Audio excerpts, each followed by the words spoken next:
สวัสดีทุกคนครับผมพบกับผมช่องโอเวอร์ทีนะครับนะวันนี้ก็เป็นวันที่5มีนาก็คือวันเกิดของผมเองนั่นแหละทุกคนก็น่าจะได้เห็นคลิปนี้นะครับนะวันนี้คือผมจะมา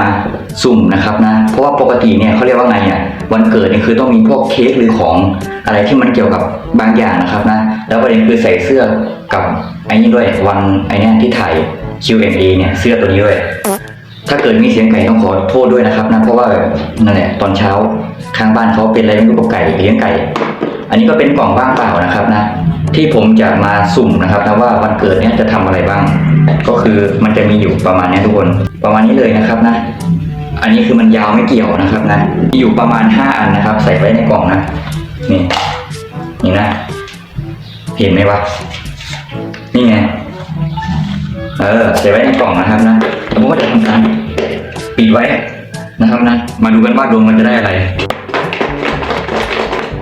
นี่แล้วก็ไม่ได้ดูด้วยนะ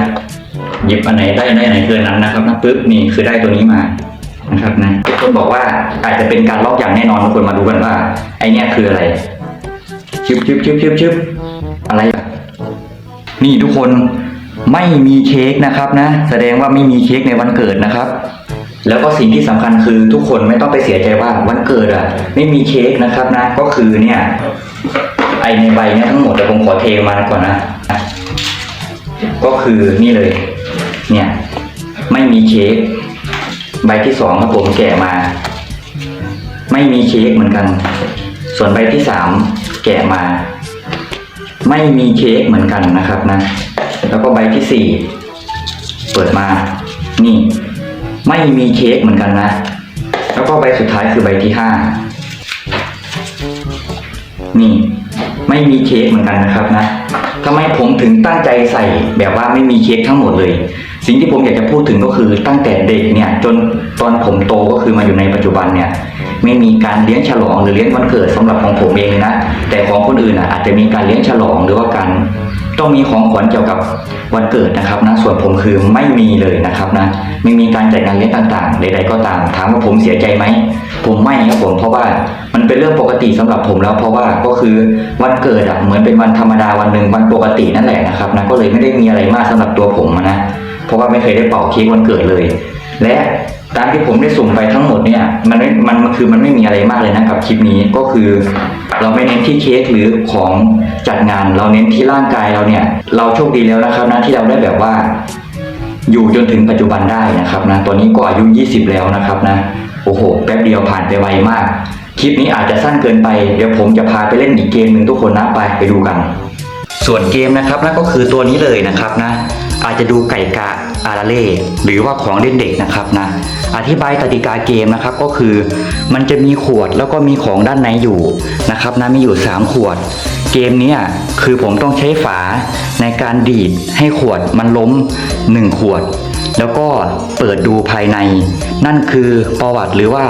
อดีตของผมจะมาเล่าเรื่องอดีตให้ฟังเกี่ยวกับการเกรียนๆของผมในวัยเด็กนะครับนะมีอยู่3อย่างนะครับนะถ้าโดนตัวไหนก่อนก็คือเอาจากด้านในมาดูก่อนว่ามันเป็นเรื่องอะไรถ้าทุกคนพร้อมแล้วนะครับนะก็ไปเริ่มเล่นเกมกันนะผมมาทุกคนครับ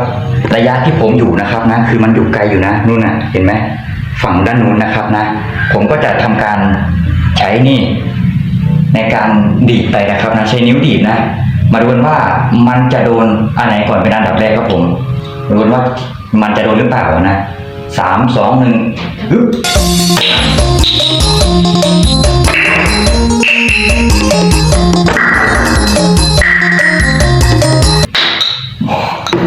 ไม่โดนนะผม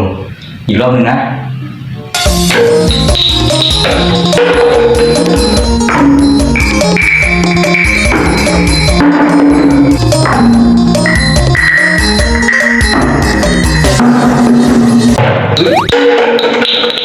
เรียบร้อยได้มาแล้ว1อันนะครับผมไปดูกันว่ามันคืออะไรนี่ครับผมครับคือขวดแรกนะครับนะนู่น2อันนู้นอยู่ตรงนู้นมาดูกันว่าอันนี้คืออะไรครับผมนะวางกล้องแป๊บนี่ทุกคนนะ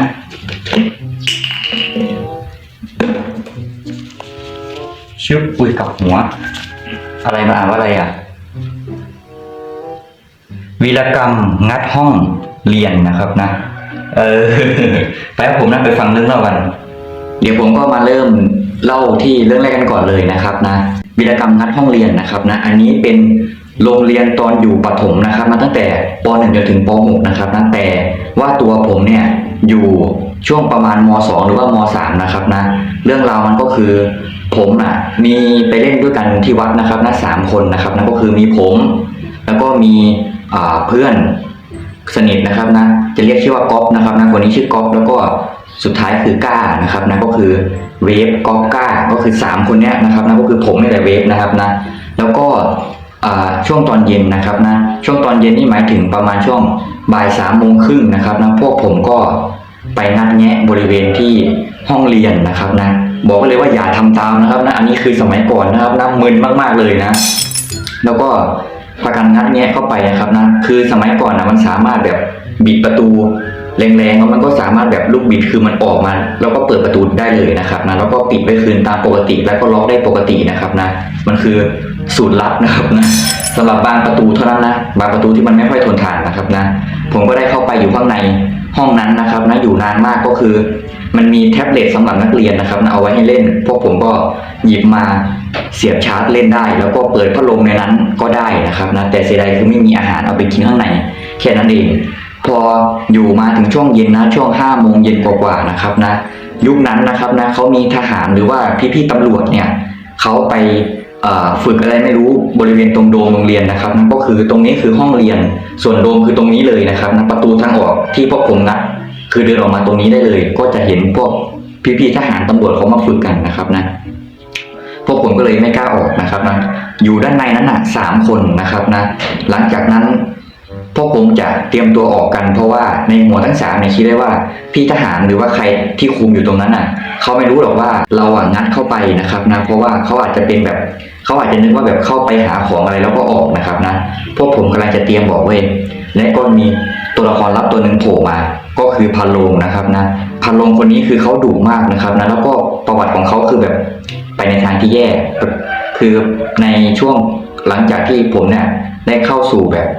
ม.3 จะขึ้นม.4เขาติดคุกนะคนเนี้ยเขามีคดีเกี่ยวกับอะไรบางอย่างนะครับนะขอไม่เล่าแล้วกันนะแล้วก็ตอนที่เขายังไม่ได้ติดเนี่ยเขาคือพวกผม3 คนเนี่ยเขาต้องรู้จักพวกผมอยู่แล้วนะครับนะเพราะว่าสมัยก่อนเนี่ยคือไปเล่นที่วัดที่โรงเรียนเนี่ยบ่อยนะครับนะก็จะเจอหน้าก็จะกลายเป็นคู่อริกันทันทีนะครับนะเพราะว่าพวกผมก็ทำตัวปกติแต่คนเนี้ยเขาระแวงนะครับนะเขามีสิ่งที่ผิดกฎนะครับนะก็เลยทำให้โดนจับนะฮะคนเนี้ยในช่วงหลังๆนะฮะแล้วก็พวกผมเนี่ยพอเห็นพะโลงเนี่ยก็เลยไม่กล้าออกมานะครับนะมันก็เลยทำให้แบบชิปหายละไม่กล้าออกแถมพะโลงเนี่ยเขาเอาเปมาผูกนอนไว้บริเวณข้างโดมเขาก็นอนดูทหารดูตำรวจเขาฝึกนั่นแหละนอนดูอย่างยาวแล้วประเด็นคือหันไปทางนี้ปุ๊บเขาก็จะมองเห็นประตูฝั่งที่พวกผมจะออกทันทีนะครับนะประตูโรงเรียนคือมีอยู่2 ฝั่งแต่ว่าจะออกซ้ายหรือจะออกขวายังไงพะโลงก็ได้ยินอยู่แล้วเพราะว่ามันอยู่ใกล้กันมากนะครับนะดีจริงๆเดินไป19แล้วก็ไปหาที่นอนของพะโลงได้แล้วนะครับนะคืออยู่ไม่ไกลกันนั่นแหละได้ยินเสียงแก๊กประตูก็คือจบนะครับนะพวกผมก็เลยไม่ได้ออกนะครับนะอยู่จนมืดจนค่ำประมาณ6 โมงช่วง6 โมงครึ่งนะครับนะ6 โมงเย็นนะจะมีพวกรุ่นพี่นะครับนะเขาจะไปซ้อมตะกร้อกันบริเวณโดมหลังจากที่ทหารเขาได้กลับออกไปแล้วนะครับฝึกกลับบ้านไปแล้วนะครับก็จะมีพวกพี่ๆเข้ามาเล่นตะกร้ออยู่กันแบบประมาณ6-7 คนอยู่กันเยอะมากๆเลยแล้วมันก็อยู่ในโดมไงมันก็มองเห็นดิแล้วทีเนี้ยพวกผมส่งเสียงดังออกมาแล้วก็เขาก็เลยสงสัยว่าเฮ้ยใครอยู่ข้างในห้องนั้นห้องมันล็อกไม่ใช่หรอทำไมเข้าไปได้มุมมองภายนอกมันอาจจะดูล็อกแต่พวกผมงัดเข้าไปแล้วงัดเข้าไปแอบอยู่ข้างในแล้วเขาก็มารวมตัวกันครบหมดตี้เลยเว้ยมาส่องบริเวณด้านบนประตูด้านบนของประตูมันจะมีรูอยู่แบบนี้เขาก็สามารถสอดส่องคนด้านในได้นะครับนะแล้วทีเนี้ยพวกผมก็ไปแอบบริเวณใต้โต๊ะครูแอบอยู่ข้างในเขาก็หาพวกผมทั้ง3 คนเนี่ยไม่เห็นพวกผมก็เลยแบบลองเล่นพี่เลนทีเนี้ยเพราะว่าวัยเด็กไงหลังจากที่เขากลับไปแล้วพวกผมเปิดปิดไฟเปิดปิดสวิตช์ไฟพวกเขาก็หมายถึงว่ารุ่นพี่ที่เตะตะก้ออยู่ข้างนอกเขาสงสัยว่าเฮ้ยทำไมด้านในมันมีไฟเปิดปิดทั้งที่เขาขึ้นมาส่องดูด้านบนแล้วว่าไม่มีใครก็คือพวกผมแอบหลังจากนั้นพวกเขาก็มาดูกันใหม่ไฟก็เปิดปิดนะครับนั่นน้องผมนะครับชื่อว่าก้านะมันก็ไปเปิดปิดแล้วก็แอบนะครับนะแล้วทีเนี้ยผ ผมเห็นรองเท้าคุณครูรองเท้าที่คุณครูก็ใส่เดินก๊อบแก๊บก๊อบแก๊บผมก็ไปทำเสียงใส่พื้นก๊อบแก๊บก๊อบแก๊บเขานึกว่าเป็นผีเว้ยเขานึกว่าเป็นผีอยู่ในห้องแล้วเขาก็ยกมือไหว้บอกว่าถ้าหากเป็นผีจริงๆช่วยปรากฏตัวออกมาให้เห็นหน่อยตอนที่รุ่นพี่เขามารวมกันหลายคนนะครับนะตอนที่พะโลงยังไม่มานะมียายผมแล้วก็พ่อของไอ้ก้าแล้วก็แม่ของไอ้ก๊อฟนะครับนะมาตามตัวด้วยนะครับเพราะว่าหายไปแบบดื้อๆก็คือข้ามแล้วไม่กลับบ้านคือสมัยก่อนคือ6 โมงเย็นต้องกลับบ้านแล้วนะถ้าไม่งั้นโดนตีนะพวกผมอยู่จนถึงทุ่มครึ่งออกไม่ได้อยู่แต่ข้างในนั้นแล้วยายผมก็ไปตามถือไม่เลี้ยวด้วยนะประเด็นไปตามแล้วทีเนี้ยหลังจากที่พะโลงเปิดประตูออกมาพวกผมรีบวิ่งออกทั้งยายผมทั้งแม่ไอ้ก๊อฟพ่อไอ้ก้าขับรถตามด่ายาวเลยผมพวกผมรีบวิ่งกลับไปเอาจักรยานตรงอีกจุดหนึ่งของโรงเรียนนะครับนะวิ่งไปไกลมากไปเอาจักรยานแล้วปั่นแยกกันกลับบ้าน3 คนนะครับนะแยกซ้ายแยกขวากลับบ้านไม่รู้ว่า2 คนนั้นเขาจะไปเจอเหตุการณ์อะไรต่อที่บ้านผมก็ไม่รู้นะแต่ผมเนี่ยรีบกลับมาบ้านก่อนยายผมเป็นคนเดินจากบ้านไปโรงเรียนนะครับนะแกเดินไปสมัยก่อนผมปั่นจักรยานผมรีบปั่นจักรยานกลับบ้านมาตาก็ถามว่าไปไหนมามืดค่ำไม่เข้าบ้านผมไม่รู้ว่าตอนนั้นผมพูดว่าอะไรนะแล้วผมก็รีบถอดเสื้อผ้าไปอาบน้ำด่วนหลังจากที่ผมอาบน้ำใกล้จะอาบน้ำเสร็จแล้วผมกำลังจะออกจากห้องน้ำยายผมมาพอดีไม่เดียวฟาดปุ๊บโอ้โหเจ็บชิบหายฟาดแดงเลยฟาดแบบแดงหลังจากนั้นก็พรุ่งนี้เช้าตื่นมาก็พ่อของไอ้ก้าก็ไม่ให้มาเล่นด้วยกันอีกนะครับนะก็คือต่างคนต่างอยู่อย่ามาเล่นด้วยกันเพราะว่าเดี๋ยวมันจะมีปัญหาอีกแต่ปัจจุบันเนี่ยกลับมาเล่นด้วยกันได้แล้วแต่ว่าแต่ละคนก็แยกย้ายกันไปเติบโตแล้วนะแล้วนกมันร้องอะไรวะเนี่ยร้องดังเหลือเกินเรื่องนี้ก็จบไปแล้วนะครับนะโอ้โหยาวมากผมอุตส่าห์สรุปสั้นๆมาแล้วนะเรียบร้อยครับผมนะต่อมาเป็นขวดที่2นะครับนะผมขอกำฝาไว้เลยแล้วกันเพราะว่ามันจะได้หยิบทีเดียวโอ้โหรอบสุดท้าย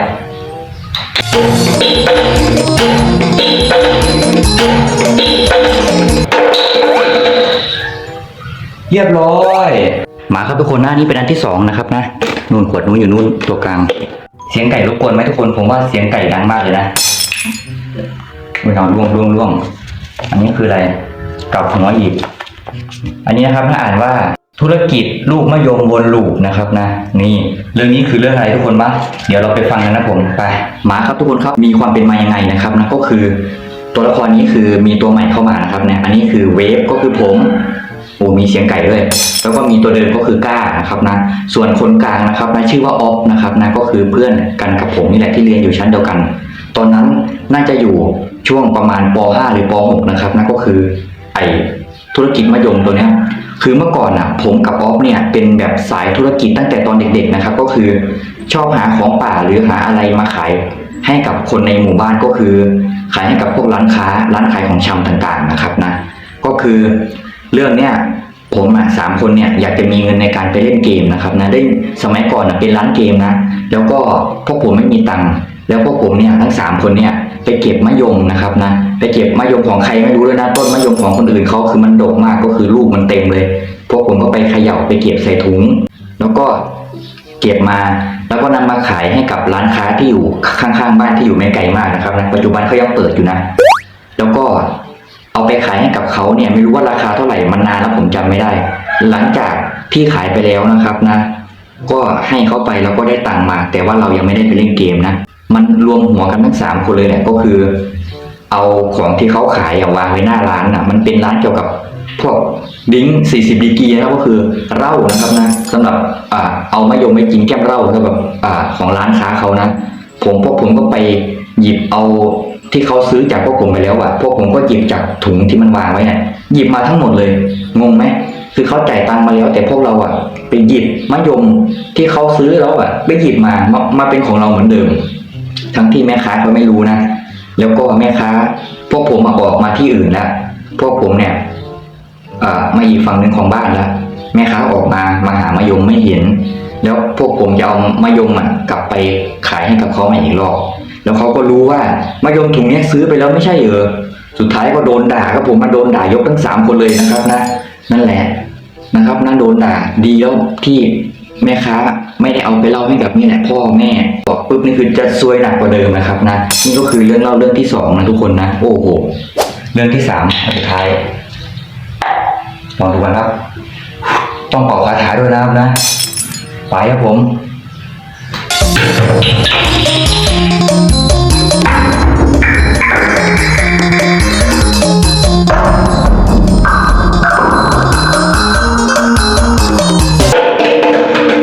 รอบเดียวก็ผมแล้วฝาเด้งกลับมาด้วยดูดิฝาเด้งกลับมาด้วย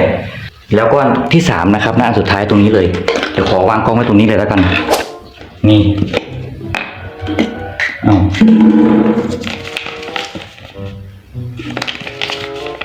ปึ๊บอนาคตครับผมเฮ้ยอนาคตคืออะไรผมพูดง่ายๆเลยว่าใบที่3คืออนาคตตัวเนี้ยมันหมายถึงว่าไม่รู้ว่าผมเนี่ยในอนาคตหรือวันข้างหน้าเนี่ยจะไปในทิศทางไหนผมก็ไม่รู้เหมือนกันนะครับนะก็ขอให้ทุกคนคอยอยู่คอยเป็นกำลังใจหรือว่าเติบโตไปกับช่องผมไปเรื่อยๆนะครับนั่นก็คือแวะมาดูช่องผมไปเรื่อยๆนะครับนะถ้าหากในอนาคตเนี่ยมันจะเกิดอะไรขึ้นนะครับนั้นเราก็จะผ่านมันไปด้วยกันนะครับนะบอกเลยว่าผมก็ต้องพยายามหาคลิปที่มันสนุกๆมาให้ทุกคนได้ดูอยู่แล้วนะครับนะในอนาคตตัวนี้นะครับนะคอยติดตามคอยอยู่ด้วยกันไปนะครับนะกับช่อง Over TD เราจะเติบโตกับช่องนี้ไปด้วยกันนะครับนะนั่นแหละทุกคนนะตามเรื่องที่3นะครับนั่นก็คือมันเป็นของอนาคตนั่นแหละนะครับตามที่ผมได้พูดไปก็ขอบคุณทุกคนนะครับนะที่นั่งรับชมรับฟังกันมานะเอาไว้เจอกันใหม่ในตอนหน้านะทุกคนนะคลิปนี้คือเป็นวันเกิดที่ไม่ได้เลี้ยงฉลองอะไรมากเพียงแค่มาเล่าประสบการณ์หรือความเกียรในอดีตให้ฟังเฉยๆนะครับนะย้อนวันๆนะครับนะเพราะว่าช่องผมก็ไม่ได้ใหญ่โตอะไรมากน้องก็มีงบทำแค่เนี้ยอยู่ในห้องที่ผมอยู่ทุกวันอย่างเงี้ยเพราะว่าปกติผมทำแต่เกมไงชีวิตจริงไม่ค่อยได้ทำนะครับนะก็ไว้เจอกันใหม่ในตอนหน้านะทุกคนนะบ๊ายบายสวัสดีครับผมอันนี้ก็คือรูปสมัยก่อนนะครับตอนที่ผมอยู่ช่วงม.2 ม.3 ที่แอบไปอยู่ในห้องเรียนนั่นแหละและนี่คือภาพความทรงจำนะครับนะที่เป็นกระดานคุณครูนะครับนะที่พวกผมไปอยู่ข้างในแล้วไม่มีอะไรเล่นนะครับนะโทรศัพท์แต่ละคนก็ยุคนั้นก็ไม่ค่อยมีเท่าไหร่นะครับนะก็อันนี้ผมวาดอยู่ในกระดานโรงเรียนนะครับนะกระดานในห้องที่งัดแล้วก็ไปอยู่ข้างในนั่นแหละนะครับนะอันนี้คือภาพผมเองนะตอนสมัยก่อนนะเนี่ยตอนม.2 ม.3 เนี่ย